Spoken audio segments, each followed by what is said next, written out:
आप सब जानते हैं इस समय पूरा देश कोरोना वायरस के संकट से घिरा हुआ है और कायदे से इस महामारी को हमारे देश के अस्पतालों तक सीमित रहना चाहिए था, क्योंकि इस बीमारी का इलाज तो अस्पतालों में ही है। लेकिन अब ये मामला अस्पतालों से बाहर निकलकर अदालतों तक पहुंच गया है और अब इस पर सरकारों से ज्यादा देश के जजों के फैसलों की चर्चा हो रही है। आजकल देश में हर रोज किसी न किसी राज्य की हाई कोर्ट या फिर सुप्रीम कोर्ट में कोरोना वायरस को लेकर सुनवाई चलती रहती है और आज कोरोना की सुनवाई सुप्रीम कोर्ट में भी थी और दिल्ली हाई कोर्ट में भी थी।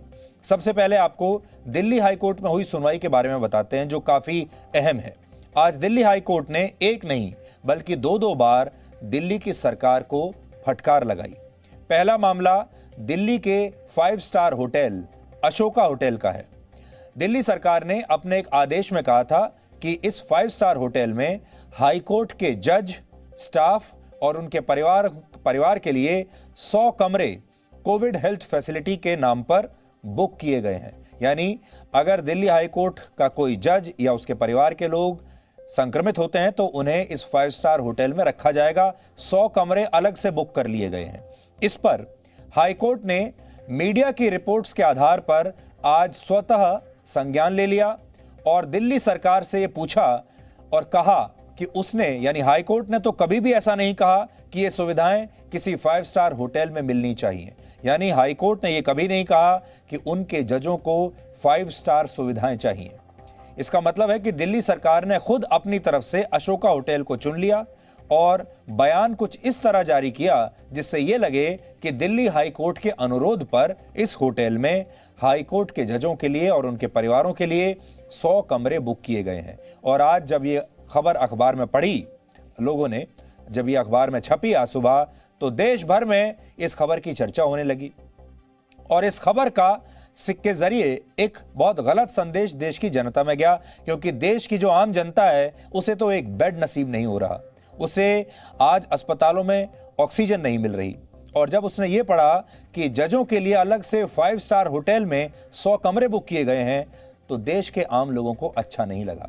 दिल्ली हाई कोर्ट ने आज ये भी कहा कि इस कदम से ऐसा संदेश लोगों के बीच जाएगा कि या तो हाई कोर्ट के जज अपने फायदे के लिए कोविड केयर की 5 स्टार सुविधाएं मांग रहे हैं या फिर केजरीवाल सरकार हाई कोर्ट के जजों को खुश करने के लिए उनके लिए यह खास इंतजाम कर रही है, 5 स्टार इंतजाम कर रही है। हालांकि हाईकोर्ट की डांट के बाद दिल्ली सरकार के वकील ने अदालत में कहा कि मीडिया रिपोर्ट्स में इसे गलत तरीके से बताया गया है। हालांकि कोर्ट ने यहां भी केजरीवाल सरकार को फटकार लगाई और कहा कि मीडिया में इस खबर की बिल्कुल सही रिपोर्टिंग हुई है और गलत तो दिल्ली सरकार का आदेश था। तो आजकल तो मीडिया को भी लोग काफी कुछ भला बुरा कहते रहते हैं, लेकिन आज दिल्ली हाई कोर्ट ने कहा कि मीडिया में कम से कम इस बात को लेकर तो सही रिपोर्टिंग हुई है और जो आदेश दिल्ली सरकार की तरफ से आया था गलती उसमें है।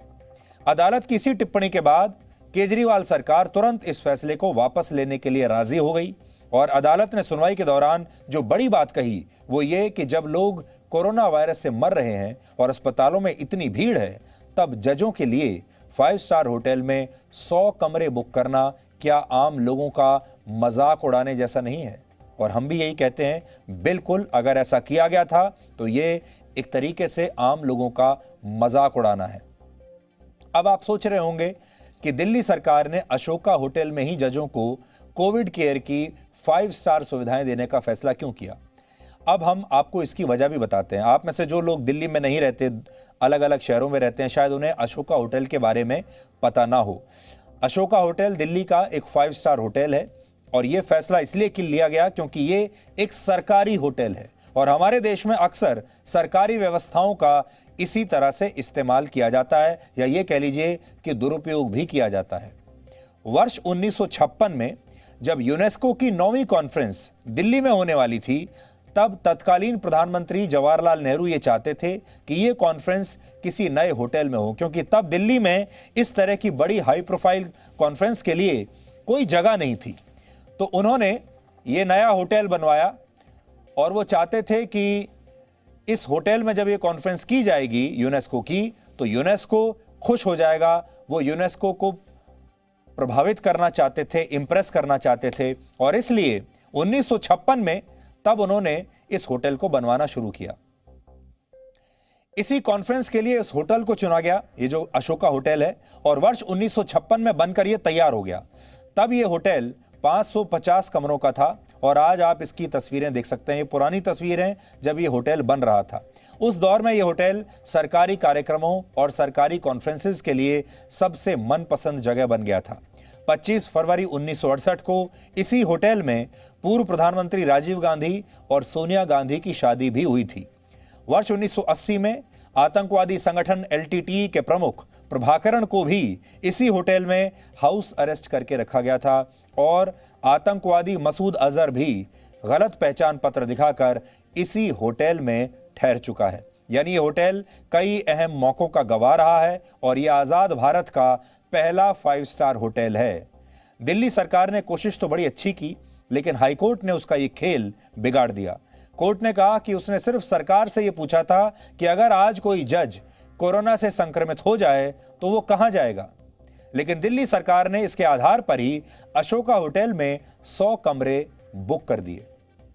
हालांकि यह होटल दिल्ली सरकार के अधिकार क्षेत्र में नहीं आता। इस होटल का मालिकाना हक भारत सरकार के पास है। आप कह सकते हैं कि अगर इस होटल की मालिक दिल्ली सरकार होती तो आज इसे कोविड केयर सेंटर बना दिया गया होता, लेकिन वीआईपीज के लिए, आम जनता के लिए नहीं, और इसमें आम जनता के लिए जरा भी कोई भी जगह नहीं होती। इस मामले में इसी के साथ साथ ऑक्सीजन की कमी को लेकर भी आज दिल्ली हाईकोर्ट ने दिल्ली सरकार को काफी डांट लगाई है। अदालत ने बिल्कुल साफ कहा, अगर दिल्ली सरकार ऑक्सीजन रीफिलिंग यूनिट्स को संभाल नहीं पा रही है तो वो कोर्ट को साफ साफ बता दे।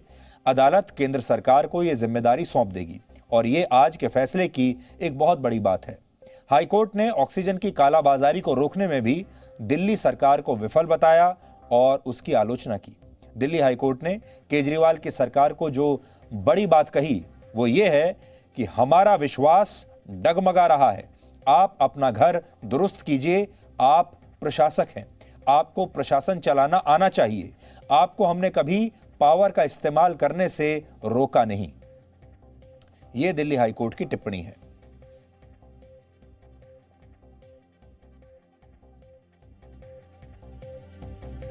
तो यह हमारे देश का एक बहुत बड़ा दुर्भाग्य है कि कोरोना वायरस को लेकर जितना भी संघर्ष है, जो लड़ाई है, यह असल में डॉक्टरों की लड़ाई थी, यह हमारे हेल्थ वर्कर्स की लड़ाई थी, अस्पतालों की लड़ाई थी, और आपकी और हमारी लड़ाई थी जो लोग इससे संक्रमित हैं। लेकिन यह लड़ाई जब ठीक से हमारे देश की सरकारें संभाल नहीं पाई तो यह लड़ाई अस्पताल से अदालत तक पहुंच गई, और अब अदालतों को इसमें हस्तक्षेप करना पड़ रहा है, निगरानी करनी पड़ रही है। और आप सोचिए, चाहे ऑक्सीजन की कालाबाजारी का मामला हो, दवाइयों का उपलब्ध ना होना हो, कोविड की फैसिलिटीज की बात हो, हर चीज में आज अदालतों में सुनवाई चल रही है, और अदालतों को इसमें हस्तक्षेप करना पड़ रहा है। जबकि इस देश की जनता ने अपने अपने राज्यों में वोट डालकर अपनी सरकारों को चुना था, अपने विधायकों को चुना था, सांसदों को चुना था, सरकार को चुना था। लेकिन आज भी ये सारे मामले अब या तो सुप्रीम कोर्ट में इनकी सुनवाई चल रही है या हाई कोर्ट्स में इनकी सुनवाई चल रही है। यहां तक कि अस्पतालों को भी ऑक्सीजन लेने के लिए, सुविधाएं लेने के लिए आज हाई कोर्ट में जाना पड़ रहा है, और अस्पताल भी सीधे अब हाई कोर्ट पहुंच रहे हैं। ये हमारे देश ने एक बिल्कुल नई बात देखी है, और अब से ये एक नई परंपरा की शुरुआत हुई है। और कोई बड़ी बात नहीं, इसके बाद अगर मरीज, अगर उसे ऑक्सीजन ना मिले, दवाई ना मिले, बेड ना मिले, तो हो सकता है कुछ दिनों के बाद ये मरीज भी सीधे हाई कोर्ट में ही जाने लगें, और हाई कोर्ट से ये कहने लगें कि अब तो आप ही हमें बेड दिलवा सकते हैं, आप ही दवाई दिलवा सकते हैं, और आप ही हमें ऑक्सीजन दिला सकते हैं। सोचिए, अगर ऐसा होने लगा इस देश में तो फिर क्या होगा? इस देश के चुने हुए विधायक क्या करेंगे, चुने हुए सांसद क्या करेंगे, राज्य सरकारें क्या करेंगी, और केंद्र सरकार क्या करेगी?